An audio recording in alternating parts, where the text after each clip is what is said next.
রাজধানীর পল্টন ও চট্টগ্রামের হাটহাজারী থানায় দায়ের করা মামলায় হেফাজতের নেতা মামুনুল হককে জামিন দিয়েছেন হাইকোর্ট। সম্মানিত দেশবাসী, দেশ ও প্রবাস থেকে সারা পৃথিবী যে প্রান্তে অবস্থানরত, বিশেষ করে আমার বাংলাদেশে। আসসালামু আলাইকুম সুপ্রিয় দর্শক বন্ধুরা, কেমন আছেন সবাই? আশা করি সকলেই ভালো আছেন। দর্শক বন্ধুরা, ভিডিওটি অত্যন্ত গুরুত্বপূর্ণ, তাই ভিডিওটি না টেনে শেষ পর্যন্ত দেখবেন। দর্শক বন্ধুরা, অত্যন্ত খুশির সংবাদ। আসলে কি একটা সত্যি খুশির সংবাদ? হেফাজত নেতা আল্লামা মামুনুল হক সাহেব তিনি নাকি মুক্তি পেয়ে লাইভে এসে কিছু কথা বলেছেন। তো দর্শক বন্ধুরা, আসলে কি এটাই সত্য? আর এমন কিছু ভিডিও দেখা যাচ্ছে, যে ভিডিওতে দেখা যাচ্ছে তিনি নাকি মুক্তি পেয়ে লাইভে এসে কিছু কথা বলেছেন।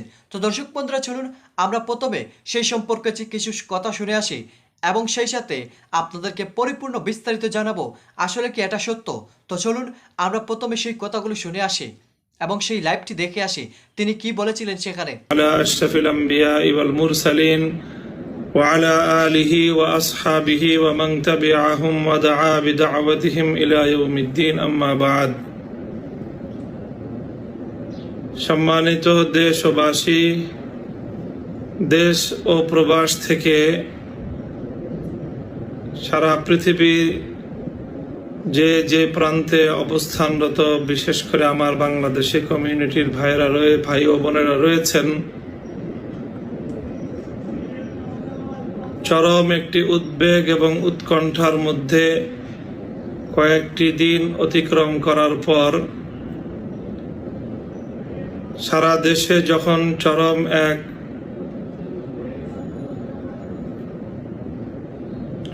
উদ্বেগ এবং উৎকণ্ঠার বিরাজমান,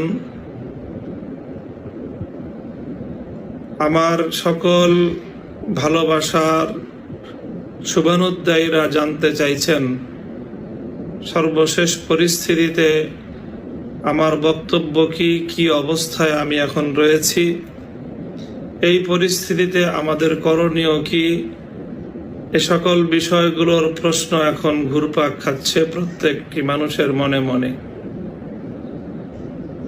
একদিকে সারা দেশে চলছে এক চরম অস্থিরতা, ধর্মপ্রাণ ইসলাম প্রেমী তৌহিদি জনতাকে কোণঠাসা করার জন্য চতুর্মুখী এক আয়োজন, একটি নানা ধরনের সংশয় এবং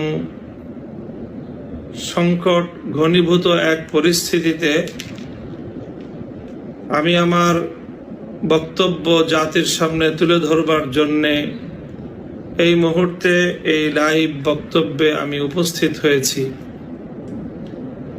যারা আমার ফেসবুক পেজের এই লাইভ প্রোগ্রামটি এই মুহূর্তে দেখছেন, সকলের প্রতি অনুরোধ, আপনারা নিজ নিজ টাইমলাইন থেকে শেয়ার করে বক্তব্যটি প্রচারে আমার সাথে অংশীদার হবেন। প্রিয় দেশবাসী, বর্তমানে যে অবস্থা চলমান রয়েছে, দেশে একটি অস্থিরতা বিরাজমান চলছে। ধর্মপ্রাণ মুসলমানদের মধ্যে একটি উদ্বেগ এবং উৎকণ্ঠার যে পরিবেশ তৈরি করা হয়েছে, প্রথম এখানে সবচেয়ে গুরুত্বপূর্ণ বিষয় হলো যে এইরকম একটি পরিস্থিতি তৈরি করার বা তৈরি হওয়ার পিছনে মূল উদ্দেশ্য কি।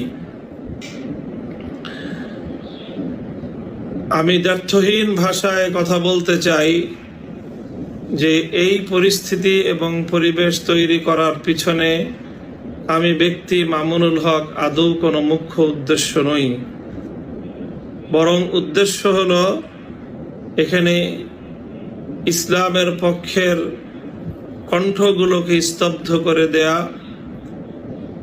ইসলামের প্রতিনিধিত্ব যারা করেন সেই সকল আলেম ওলামাদেরকে হেয় প্রতিপন্ন করা এবং ইসলাম পন্থাকে বাংলাদেশে দুর্বল করে দেয়া, এটাই হলো চলমান বহুমুখী সাঁড়াশি ষড়যন্ত্র এবং আক্রমণের মুখ্য উদ্দেশ্য। আপনারা দেখেছেন গত দুদিন পূর্বে মাওলানা রফিকুল ইসলাম মাদানীকে গ্রেফতার করা হয়েছে। তাকেও গ্রেফতার করে একইভাবে চরিত্র হননের যে কাপুরুষোচিত পন্থা, সে পন্থায় অবলম্বন করা হয়েছে এবং তার চরিত্রের উপর কালিমা লেপন করার অপচেষ্টা চালানো হচ্ছে। পরিস্থিতি যেদিকে গড়াচ্ছে, যদি এভাবেই চলতে থাকে, তাহলে এই জনপদে কোনো সম্মানিত মানুষ নিজের সম্মান মর্যাদা নিয়ে, নিজের ব্যক্তিগত জানমাল ইজ্জত এবং আব্রুর নিরাপত্তা নিয়ে এই জনপদে চলতে পারবেন বলে মনে হচ্ছে না। দেশ এবং জাতির এই পরিস্থিতিতে আমি ব্যক্তিগতভাবে গভীর উৎকণ্ঠিত এবং উদ্বিগ্ন। তাই এই উদ্বেগ এবং উৎকণ্ঠা থেকে দেশ এবং জাতিকে মুক্ত করার জন্য প্রত্যেককে যার যার জায়গা থেকে বলিষ্ঠ ভূমিকা পালন করা ছাড়া মুক্তির বিকল্প কোনো পথ খোলা নেই। প্রিয় দেশবাসী, আমি একাধিক বিয়ে করেছি। শরীয়তে ইসলামী একজন মুসলিম পুরুষকে চারটি বিয়ে করার অনুমতি প্রদান করা হয়েছে। দেশীয় আইনেও 4 বিবাহ করার প্রতি কোনো ধরনের নিষেধাজ্ঞা বা কোনো ধরনের অনুৎসাহ নেই। কাজেই আমি যদি 4টি বিবাহ করি, তাহলে এতে কার কি? আমি একাধিক বিয়ে করেছি এবং সেই একাধিক বিবাহ করা আমার শরীয়ত সম্মত বৈধ অধিকার, সেটি আমার নাগরিক অধিকার। যদি আমার একাধিক বিবাহের উপর কোনো অভিযোগ বা আপত্তি থাকে, সেটি থাকবে আমার পরিবারের, সেটি থাকবে আমার স্ত্রীদের। আমি একাধিক বিবাহ করে আমি যদি আমার স্ত্রীদেরকে কোনো অধিকার বঞ্চিত করে থাকি, তাহলে তারা অবশ্যই আমার বিরুদ্ধে কোথাও কোনো অভিযোগ দায়ের করতেন। কিন্তু আজও পর্যন্ত কেউ কি দেখাতে পারবে যে আমার কোনো স্ত্রী কোথাও আমার বিরুদ্ধে এতটুকু অভিযোগ কোথাও করেছে যে আমি তাদেরকে তাদের প্রাপ্য অধিকার থেকে বঞ্চিত করেছি? সুতরাং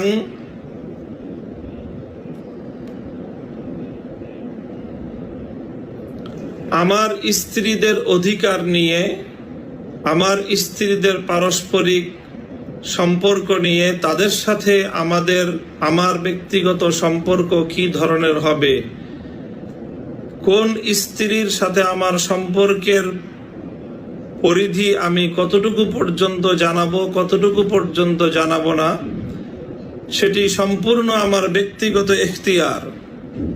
আমার এই ব্যক্তিগত এখতিয়ারকে লঙ্ঘন করে যারা এ বিষয়ে আমার ব্যাপারে কোনো ধরনের আক্রমণাত্মক আচরণ করেছেন, আমি মনে করি তারা সকলেই আমার ব্যক্তিগত স্বাধীনতায় হস্তক্ষেপ করেছেন এবং আমার নাগরিক অধিকারকে ক্ষুণ্ণ করেছেন। আমি একাধিক বিয়ে করার ক্ষেত্রে আমার স্ত্রীকে আমি কিভাবে ম্যানেজ করব, কোন কথা দিয়ে তাকে আমি প্রবোধ দিব, তার সঙ্গে আমি কোন পরিস্থিতিতে কোন কথা বলে তাকে আমি সান্ত্বনা দিব, সেটিও আমার ব্যক্তিগত ব্যাপার।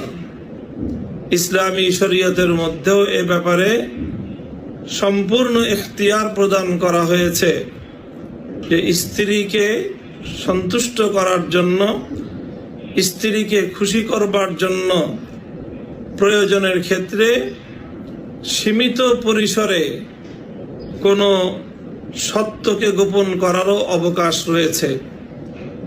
কাজেই সেই বিষয়ে যদি কোনো অভিযোগ থেকেও থাকে, সেটি থাকবে একান্তই স্ত্রীর।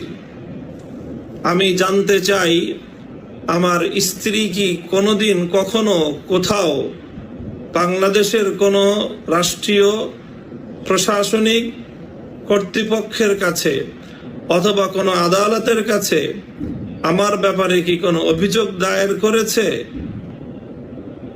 তাহলে কেন আমার স্ত্রীর অধিকার নিয়ে গায়ে পড়ে কিছু মানুষ অতি উৎসাহী হয়ে আজকে আমাকে ঘায়েল করবার চেষ্টা করছে? প্রিয় দেশবাসী, আমার স্ত্রীর সাথে আমার ফোনালাপ, আমার স্ত্রীদের সাথে আমার কথোপকথন, এগুলো একান্তই আমার ব্যক্তিগত বিষয় এবং আমার পারিবারিক বিষয়। অত্যন্ত দুঃখ এবং পরিতাপের সাথে বলতে হচ্ছে যে আমার সেই ব্যক্তিগত গোপনীয়তাকে মারাত্মকভাবে ক্ষুণ্ণ করা হয়েছে এবং সেগুলোকে, সেই ধরনের ব্যক্তিগত কথোপকথন এবং আলাপচারিতাকে জনসম্মুখে প্রকাশ করে আমার নাগরিক অধিকার, আমার ধর্মীয় অধিকার, আমার ব্যক্তির স্বাধীনতায় যারা হস্তক্ষেপ করেছেন তারা প্রচলিত আইনে। তো দর্শক বন্ধুরা, আপনারা হয়তো এই কথাগুলো শুনে এবং এই পুরো ভিডিওটি দেখে অবশ্যই বুঝতে পেরেছেন আসলে এই কথাগুলো তিনি অনেক আগে বলেছিলেন, কিন্তু এই কথাগুলো নিয়ে অনেক কন্টেন্ট ক্রিয়েটাররা বর্তমান সময়ে তারা ভিডিও বানিয়ে তারা এমন কিছু মিথ্যা অপপ্রচার চালিয়ে যাচ্ছে এবং তারা বলে যাচ্ছে আল্লামা মামুনুল হক সাহেব নাকি তিনি এইমাত্র মুক্তি পেয়েছেন, আর এমন কিছু আজে বাজে পোস্ট করে যাচ্ছে। তো দর্শক বন্ধুরা, আসলে এগুলো মিথ্যা, কিন্তু আল্লামা মামুনুল হক সাহেব তিনি অতি শীঘ্রই পরিপূর্ণ মুক্তি পাবেন, এটা হয়তো সত্য হতে পারে, কিন্তু এই কথাগুলো তিনি অনেক আগে বলেছিলেন, আর সেই কথাগুলো নিয়ে অনেকে অনেক রকম আলোচনা এবং সমালোচনা করে যাচ্ছে। তো দর্শক বন্ধুরা, আপনারা এই পুরো কথাগুলো শুনে এবং এই পুরো ভিডিওটি দেখে আপনাদের কাছে কি মনে হচ্ছে অবশ্যই কমেন্ট করে জানিয়ে দেবেন। তো দর্শক বন্ধুরা, ভালো থাকুন, সুস্থ থাকুন, আল্লাহ হাফিজ, আসসালামু আলাইকুম ওয়া রাহমাতুল্লাহি ওয়া বারাকাতুহু।